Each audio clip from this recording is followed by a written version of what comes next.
Hi, and welcome. This is Forecast. You're reporting in about the situation in Ebola regarding the Ebola outbreak in Africa and likely to spread to other parts of the world as we see it, given the current vector this thing is on. But we want to talk a lot about why they're having a problem containing this, what the real challenges are. We made some forecasts back in July that have come true regarding the drastic measures that would have to be taken, including quarantines of entire communities that were suspected to have Ebola, which we're seeing happening now in Liberia and Sierra Leone and some other places, especially in Liberia, and where the situation's really, unfortunately, disease is shooting around rampantly. I wanted to talk about why some of the more drastic measures are not being taken, and also why some of the more affluent, wealthier nations are not really helping out so much. What's going on there? MSF, Doctors Without Borders, or French term Médecins Sans Frontières, made a similar comment that we made. We made this comment a while ago. We said that the Western countries, the more affluent countries, we need to help the more impoverished African countries to contain this thing immediately. Otherwise, it's really going to spin out of control. A month later, MSF saying the exact same thing. They said the response is almost zero. Why is this? Why don't they just contain this thing and throw a lot of resources at it? A lot of their gear is clearly inadequate to handle this thing. That they talk about this, that their containment tents, they don't have enough of them. They don't have enough body bags to properly bury the people. Um, they don't have enough proper gowns. Sometimes they have to disinfect them and reuse them. That they're maybe not supposed to do that. They're supposed to throw them away, but instead they're trying to reuse them and disinfect them. And so it's no wonder they're losing so many medical workers.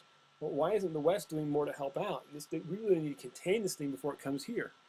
And the answer is, what we believe in our research is that really the goal is to not contain it. Does that sound terrible? Right? And once you see it in that lens, that maybe the agenda of very powerful organizations and powerful people is to let it spread. That's maybe the agenda on this thing. Why is that? A lot of them have what's called a depopulation agenda. They actually want to radically reduce the population of globally, but also certain parts of the globe. This has to do with the TFR, it's called the total fertility rate. All right. This is if you had, suppose everyone got properly married and kind of a very upright, upstanding kind of relationship, but it doesn't always work out that way. So let's just say, for one man and one woman, how many babies do they have? Or it's I think it's each woman of childbearing age. How many babies will she have? It's supposed to be a little over 2 on average, which is the replacement rate, about 2.1 babies. All right. If you look at this map of the TFR, the total replacement rate, you can see clearly that sub-Saharan Africa, well, they have between 5 to 8 children, or 4 to 8 children on average. There's not anywhere else in the world that has this TFR, total fertility rate, of how many children they have. And there's a variety of reasons why this is. But this is also where Ebola is likely to continue its vector to shoot around. Ebola is breaking out in these areas. Here it was in Zaire and Congo before, and now it's over here in West Africa. And if it keeps spreading, it's already gone to Nigeria a little bit. So if it keeps spreading through this area, guess what? It's going to take a massive toll on the community there, and they're going to lose a lot of people. The exact opposite effect of the TFR being between 4 to 8 children. And so likely a lot of people have the agenda where they actually want this to happen. They actually want a massive depopulation of Africa. Who could want such a thing? Well, it just turns out that the Bill and Melinda Gates Foundation has an initiative for contraception and birth control in Africa. Now, that's interesting. They said they're helping the people of Africa. It says they're improving family health. I wonder if they're going to improve family health by helping contain Ebola. No comment about Ebola. That's because I believe the real agenda here is depopulation. We'll get into why that is. Melinda Gates will send thousands with birth control. And here she is, and she's trying to have birth control in Africa. And that's part of her agenda she's pushing for.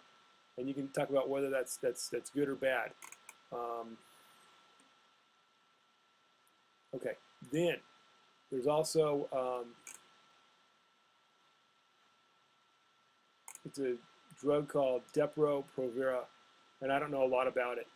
But I know what the agenda is. Also, Ted Turner wants to have depopulation. He wants to have a reduction in population of like 5 billion. He said, reduce the population by 90%. I think 2 billion, one-child family. All right. So there's a lot of people here that are pushing for something along the lines of a depopulation event. And I think Ebola, an Ebola pandemic, is that depopulation event. You think about it. Ted Turner, why is this important? Ted Turner, the owner of CNN at one time, or Turner News Network, and that may seem crazy to think about, but then you gotta look up the Georgia Guidestones, and we don't know where they came from, but it basically says maintain humanity under 500,000, and that's begging for a depopulation type event right there. It's the first bullet on this thing. The number one first thing is maintain humanity under 500 million. So, I mean, this is really deeply worrying, deeply troubling type stuff. But when you look at that in context with what's happening with Ebola and the lack of global response, just like they said at Doctors Without Borders, that they're failing to help really in a material way, yet they claim they're helping with birth control and all this. So why aren't they helping with this Ebola thing in a huge way? Why aren't they going along? Not a peep out of those people that have a ton of resources at their disposal. Why don't they get involved on this thing? Because they want it to spread not only through Africa, but throughout the world. And that's kind of what we see about the lack of real concrete action to have real resources on the ground, meaning real medical equipment that's viable, real gowns in a mass quantity of them, real shoes for the kids that are barefoot, toilets and sanitation they could help out with. These are some basic things they could help out with in a big way. And if they contain it now, they could contain it. But our belief, our observation, based on their commentary, is that a lot of these powerful, dangerous people simply do not want Ebola to be contained. They want to take its toll not only on Africa, but on the world. I don't like that. I don't like confronting that reality, but that's what I see as their behavior. People that are in a position to really help out on this thing, they are silent. They're doing nothing. Yet they have all these other foundations they have where they claim they're doing things to help. But when push comes to shove, when they should really help, they're not. Another thing about the Ebola situation, if this thing goes pandemic, which we believe it really is and has and will go pandemic, due to the lack of real response on it, that's really going to contain it. And I'm talking about the organizations that have the resources, the Western countries and the UN. They kind of want to go pandemic global. They can also blame an economic collapse on this thing. You know, they can, the petrodollar and this fiat currency and all these problems around it, that they've been trying to kick the can down the road on all these economic problems. When it finally falls apart, if we're in the middle of both a pandemic, you know, a catastrophe like a plague type situation, like a black plague thing that happened in Europe, combined with possible inklings of a World War III start event, they can blame it. They can hide an economic collapse under the smoke screen of that, and they can say, oh, well, it was Ebola outbreak and it was World War III and all this stuff. We didn't know, and that's the reason for the economic collapse. Not because we printed all these, you know, all these fake paper dollars that are not backed by anything.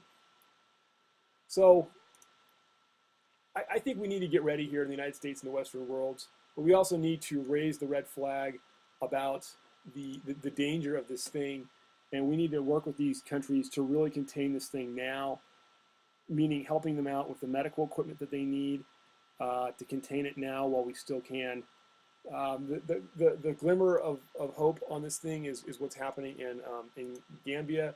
They may have turned a corner in Gambia. If you look at the plot, and it's almost flatlined as far as deaths in Gambia. They're close. Oh, in Guinea, excuse me, in Guinea. So Guinea could be the case study on how they can contain this thing potentially. If they're able to contain it in Guinea, then there might be a hope that we can turn this thing around, and we need to study that closely. If not, keep an eye on this death toll plot. If this thing continues to rocket up, you can expect then this thing's going to go pandemic, which, again, we don't think they're taking drastic enough measures, including putting enough resources on this thing to really resolve it. I think the people on the ground in Africa are doing everything they can, but we're going to have to help them more. So keep an eye on this thing. It can go multiple ways. We want to talk about what we see as the long-term agenda on this. Thanks so much for watching. Be sure to check out our Twitter feed on Forecast Year on Twitter. It's got a lot of great resources and updates about what's happening real time on the situation, and so that's gonna be an important tool to look at. Also be sure to look at our website, forecastyear.com. We've got resources on prepping and survival, where you can help get ready for a catastrophe or a plague type event. Again, thanks for watching, and please get ready. Please get the word out about this thing, because together we can confront this thing and kind of hold the line, contain it. Hopefully Guinea is going to be a case study on how to turn this thing around. Thanks so much.